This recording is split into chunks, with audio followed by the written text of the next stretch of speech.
I'm behind what is a poorly maintained hedge here at the Francis Land House.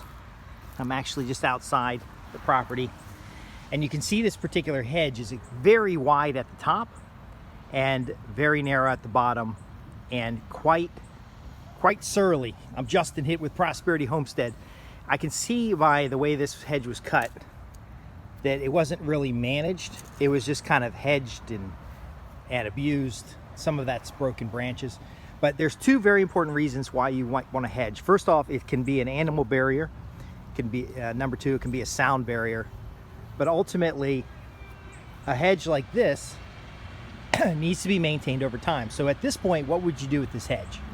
Well, you can see how it's overgrown, inconsistent, and somewhat combined with various other things. So this hedge just needs to be cut down. This hedge needs to be cut down and essentially coppice the trees. That means cut them off near the ground, but at an angle so that they will regrow. You don't want to cut them off level.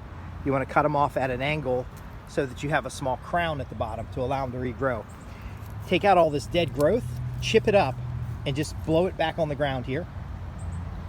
And then things like hollies that you might want to grow out, as I can see further down the property, they do have hollies that are landscaped. Those hollies would be left, but you would cut up the excessive growth. So there's you would want to get down to a single trunk. Now all this other stuff like Virginia creeper and these other plants can simply be mulched out. But I would reset this entire hedge. Now, could this hedge be laid? Perhaps it could, if you had people that knew how to do that and then ultimately maintain it. But there's a lot of dead growth in here that is unsightly. It becomes a fire hazard. And then over, of course, on the other side where there's a parking lot, it's literally growing over the cars into the parking lot. So this hedge being reset means to find the center line, which where the majority of the trunks will be, and that's where you're going to start over. Now, should you plant other types of shrubs and things in here, I would like a functional hedge the majority of the time, and this being an historic home, it would have had a functional hedge.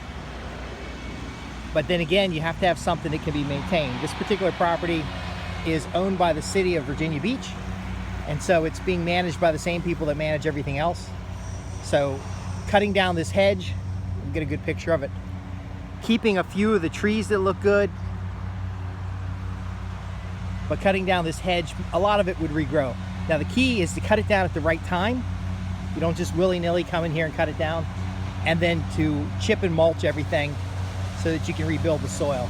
I do see a locust down here. I'm Justin Hitt with Prosperity Homestead. See you in the next video.